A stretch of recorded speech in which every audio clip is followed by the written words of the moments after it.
commissioning systems are often talked about as being intrinsically risk averse, that commissioners are always looking, it is said, for stuff they've seen before. In my experience, I don't think there will be a producer in the land who hasn't been told that what the commissioner wants is something like what they've just seen. But nevertheless, where do you think we are in terms of commissioning systems? There are lots of commissioners sitting around turning down brilliant ideas.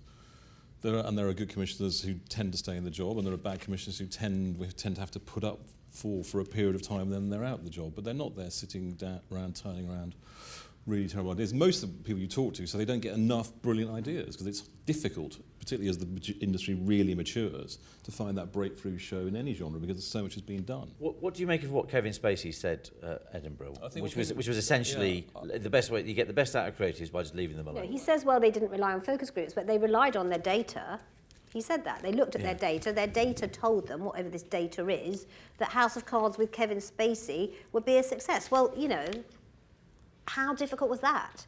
To say that a drama that you've already seen, that was a big hit on BBC One, that was brilliantly scripted, brilliantly directed, brilliantly produced, and brilliantly cast, and brilliantly performed, which had been a success once, now you put one of the best actors in the world in it, who we know can play that part.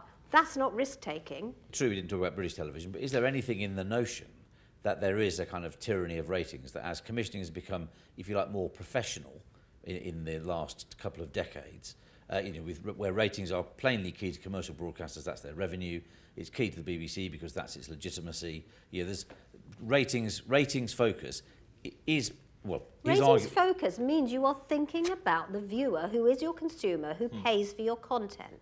And that's not a bad thing, that's a good thing. Okay. We're developing something for AMC at the moment.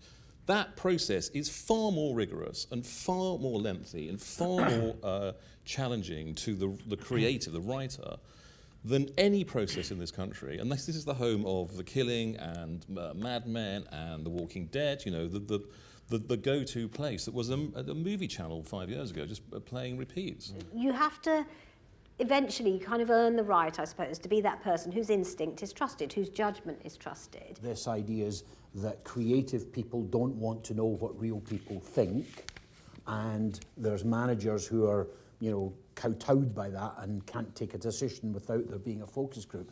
I think the danger with that stuff is it extrapolates things into extremes and stereotypes that end up not actually speaking to the truth, which is we all should be fascinated by what people think.